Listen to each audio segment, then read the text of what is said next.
ہر اخلاقی قدر سے تہی دامن اور تہی دست تھا، بالکل خالی ہاتھ تھا۔ یعنی اس سے زیادہ کیا کہا جائے کہ جو لوگ اپنی بیٹیوں کو زندہ درگور کر دیتے ہوں، اس خوف سے کہ بعد پہ جو حالات پیدا ہو سکتے ہیں اور ہونے چاہیے باوجود، جو لوگ اپنی بیٹیوں کو اپنے ہاتھوں موت کے گھاٹ اتار دیتے ہوں، ان کی کس اخلاقی قدر کا ذکر کیا جا سکتا ہے؟ ان کے کس رویے کی بھلا تعریف اور تحسین کی جا سکتی ہے؟ اور ان کو کس دائرے کے اندر اچھے انسان سے تعبیر کیا جا سکتا ہے جو لوگ اتنے گئے گزرے؟ اور ظاہر ہے کہ یہ تو ایک عمل ہے، ایک رویہ ہے، لیکن فی الحقیقت جنہوں نے بتوں کی دنیا سجا رکھی ہو، یہ جو شرک ہے اس کا تعلق صرف بتوں سے نہیں، یہ شرک تو بسا اوقات بڑے سے بڑے موحد کے دل کے اندر بھی ایک بت بنا لیتا ہے، اور انسان کو پتہ ہی نہیں چلتا کہ کب وہ توحید سے شرک کی طرف، آلودگی کی طرف، کم مائگی کی طرف، فروتری کی طرف ڈھلان کا سفر شروع کر دیتا ہے۔ دیکھیے یہ جو دعا کا معاملہ ہے، چلیے یہی بات آ گئی ہے زبان پر، ہمارے اپنے معاشرے میں کتنے مراکز ہیں، سینکڑوں نہیں ہزاروں مراکز ہیں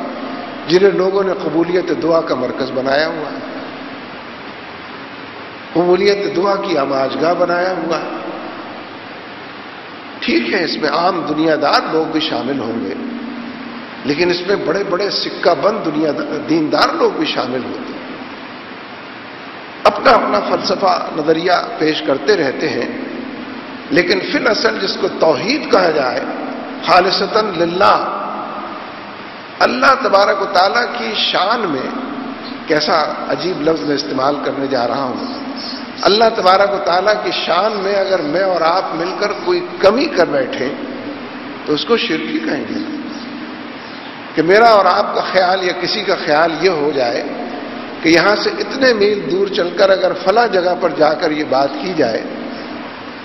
تو وہ قبولیت دعا کا مرکز ہے۔ اگر اللہ تبارک و تعالیٰ حاضر و نادر ہے، سمیع و بصیر ہے، علیم و خبیر ہے، میری اور آپ کی رگ جان شے رگ سے بھی زیادہ قریب ہے، اس نے جو مراکز مقرر کیے ہیں وہ تو مقرر ہیں۔ اس نے حرم کعبہ کے بارے میں، حرم نبوی کے بارے میں، بیت المقدس جو ہمارا قبلہ اول ہے اس کے بارے میں جو ارشادات اور نبی اکرم صلی اللہ علیہ وسلم کے جو فرامین ہیں، اس نے جس مقام پر مستلزم سے لپٹ کر اگر اس نے کہا ہے کہ یہاں قبولیت ہے، تو اس کے کہنے کی وجہ سے وہ مقام بن گیا ہے، مقام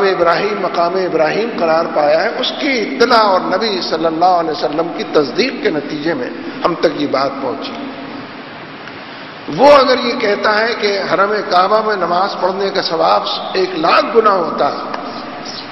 تو وہاں 1,00,000 گنا ہوتا ہے، اس لیے کہ اللہ کے رسول کے ذریعے، خود اللہ تبارک و تعالیٰ کے ذریعے یہ بات ہم تک پہنچ گئی۔ مسجد نبوی میں نماز پڑھنے کا ثواب اگر 50,000 گنا ہے تو اس لیے ہے کہ اس نے یہ بات ہم کو بتائی ہے، اس نے گویا اس عمل کے اندر یہ تاثیر رکھ دی ہے کہ یہی عمل اس مسجد میں ادا کیا جائے گا تو ایک نماز ہوگی، یہی عمل اس مسجد میں جو کعبے کے حوالے سے اور مسجد نبوی کے حوالے سے، تو وہاں پر یہ تاثیر بدل جائے گی۔ اس نے جن لمحات میں برکتیں رکھ دی، یہ جو شب قدر ہے عام دنوں کی طرح ایک رات ہوتی ہے، اس رات سے پہلے کی رات بھی کم و بیش ویسی ہوتی ہے، اتنا ہی اندھیرا اتنا ہی اجالا، اس رات کے گزرنے کے بعد آنے والی رات بھی ویسی ہی ہوتی ہے، کوئی خاص فرق اس میں نہیں ہوتا، لیکن کیونکہ اس نے اپنے نبی کے ذریعے ہم تک یہ بات پہنچا دی، اس نے قرآن پاک میں اس بات کا تذکرہ کر دیا کہ جس رات میں قرآن پاک نازل ہوا وہ کتنی بابرکت ہے، وہ لیلۃ القدر ہے، اس کا لمحہ لمحہ کتنا قیمت، اس لیے وہ رات بابرکت قرار۔ اس لیے اللہ تبارک و تعالیٰ نے اپنے نبی کے ذریعے سے جو اطلاعات ہم کو دی، جو دین ہم تک پہنچایا ہے، اس میں مقامات کے حوالے سے، لمحات کے حوالے سے، وقت اور موقت ہونے کے حوالے سے چیزوں کی برکتیں بڑھ جاتی ہیں، اضافی ہو جاتی ہیں، اس لیے کہ اس نے اپنی ہی شان سے اور اپنی رحمت سے ان لمحات کو زیادہ بابرکت بنا دیا. لیکن اس کے بعد یہ دین مکمل ہو گیا ہے. الیوم اکملت لکم دینکم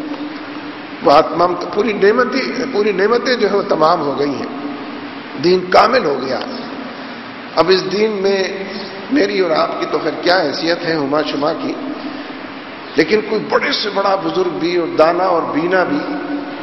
کوئی دین کے حوالے سے شخصیت بھی اس میں کوئی اضافہ اس دین میں نہیں کر سکتا. دین مکمل ہو چکا ہے.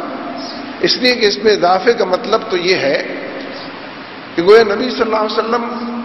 بادل نخواستہ اس سے محروم رہ گئے، اس نیکی سے جو ہم نے ایجاد کی. تو ہم تو کوئی نیکی اب ایجاد نہیں کر سکتے.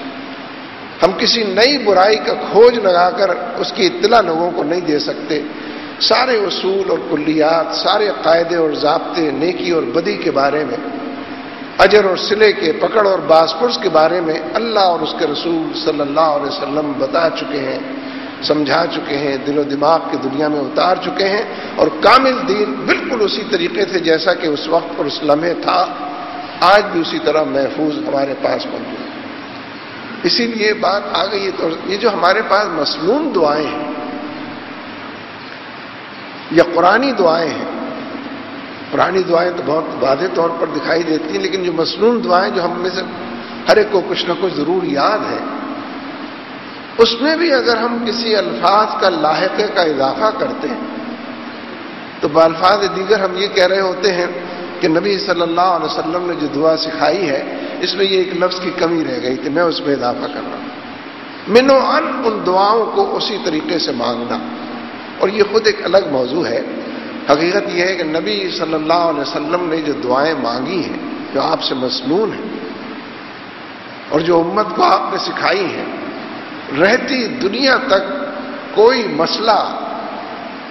کوئی گرہ ایسی نہیں ہے کہ جس کا ذکر اس میں نہ آ گیا. ہر گتھی کو سلجھانے کے لیے تا قیامت انسانوں کو جتنی گتھیاں، جتنے مسائل، جتنی گرہ درپیش ہونی، ہر گرہ کو کھولنے کے لیے، ہر گتھی کو سلجھانے. اور سب سے اہم اور اہم تر بات تو یہ ہے کہ جن الفاظ میں آپ نے وہ دعائیں مانگی ان سے بہتر الفاظ کا تصور بھی نہیں کیا جا سکتا. اور ویسے تو جو حضور سے جو الفاظ مروی ہیں، یہ تصور کرنا کہ اس سے بہتر بھی کوئی الفاظ ہو سکتے ہیں، یہ خود ایک نفی ہے اپنے ایمان کو ذوف کی طرف دھکیلنے کی بات. لہذا نبی صلی اللہ علیہ وسلم بندگی کی بھی معراج ہے، دعوت اللہ کی بھی معراج ہے. بندگی اور دعوت کے حوالے سے بھی، رجوع اللہ کے حوالے سے بھی. اور یہ جو بات دعاؤں کی چل پڑی ہے، دعا خود بندگی کا حصہ ہے. اس لیے کہ دعا کا نہ مانگنا اللہ تبارک و تعالیٰ کو بہت ناپسند ہے. وہ اس کو سرکشی قرار دیتا ہے، اس کو کبر قرار دیتا ہے. اور اس سے مانگنا اور طلب کرنا اور ہاتھ اٹھانا اور ہاتھ پھیلانا اور پیشانی جھکانا اور سجدے میں گر پڑنا اور مناجات کرنا اور نرم و گرم حوالے سے اور آنکھوں کی نمی اور قلب کی خشیت کے حوالے سے، یہ ادا اس کو بے حد پسند ہے. اس نے خود ہی بتایا ہے کہ یہ ادا اس کو پسند ہے کہ ان تمام حوالوں سے جب بندہ اپنے رب کے دربار میں پہنچتا ہے مانگنے کے لیے، طلب کرنے کے لیے، عفو درگزر کے لیے، حالات کی خرابی چاروں طرف دیکھتا ہے اور اس خرابی کے جنگل کو زیر و زبر کرنے کے لیے اپنے رب سے طلب کرتا ہے. کیا کائنات کے اندر کوئی ذرہ بھی کوئی حیثیت رکھتا ہوگا؟ یہ انسان کیا حیثیت رکھتا ہے اپنے رب کے ساتھ؟ ریگستان کا ایک ذرے کی بھی کوئی حیثیت ہے، سمندر کے پانی میں ایک بوند کی بھی شاید کوئی حیثیت ہے، لیکن یہ جو اپنے رب کے سامنے ذوف کا مارا ہوا گیا گزرا انسان، لیکن اللہ تبارک و تعالیٰ فرماتا ہے کہ بندے کی یہ ادا مجھے بہت ہی پسند، اس کا مانگنا پسند، میں اس کے ہاتھ خالی نہیں لوٹاتا. اس لیے جو رجوع اللہ کی تحریک ہے، اس میں جہاں لوگوں کو نافرمانیوں کے حوالے سے، بندگی کے راستے کو ترک کرنے، چھوڑ دینے، یہ بار بار ترک کرنے اور بار بار چاہے لوٹنے پلٹنے کا معاملہ ہو، بحیثیت ملت کے، بحیثیت قوم کے، بحیثیت ایک معاشرے کے، اور پھر صرف اتنا ہی نہیں، بحیثیت ایک نظام کے ہم اس کو